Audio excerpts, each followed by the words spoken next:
নমস্কাৰ খোৱাৰ পৰা আজি ভিডিঅ'টো আৰম্ভ কৰিছোঁ খাই বৈ যাবলৈ ওলাইছোঁ ইনষ্টিটিউট আসলতে কোৰ্স আমাৰ শেষ হ'লহি আজি তাকে কলেজৰ পৰা এখন গ্ৰুপ ফটো মাৰিবলৈ বুলি মাতিলে ইনষ্টিটিউট পাই আমাৰ এজন দুজনকৈ সকলো ষ্টুডেন্ট আহিবলৈ লৈছে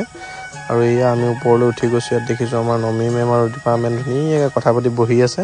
এই পিনে আকৌ আমাৰ অমিখা ৰীতা বাইদেউ আৰু ইয়া দেখিছেনে পাপৰে কেনেকৈ হাই দিছে আৰু এই পিনে ক্লাছৰুমৰ ভিতৰত বিকাশে ফেয়াৰৱেল কেনেকৈ এৰেঞ্জ কৰা হ'ব তাৰ বিষয়ে আমাৰ অলপ কৈ আছে তাকে কৈ আছে ছোৱালীবিলাকক আৰু লগ নেপাওঁ বুলি আৰু সেয়া মোৰ কাষত বহি আছে আমাৰ সুন্দৰী দুগৰাকী তেনেকুৱাতে আমাক এই ছাৰে চাৰ্টিফিকেটৰ কাৰণে ফটো মাৰিবলৈ মাতিলে এয়া এজনকৈ ফটো মাৰি আছে আৰু এটা ৰুমতে ইয়াৰ ৰাইজসকলে পুৰা গান গাই পুৰা ফূৰ্তি কৰি আছে সুন্দৰকৈ তেনেকুৱাতে ছাৰে ছাৰপ্ৰাইজ এটা দিলে বোলে প্ৰজেক্ট জমা দিব লাগিব সেইকাৰণে কোন কাৰ গ্ৰুপত পৰিছে চাবলৈ পুৰা ভিৰ লগাই দিছে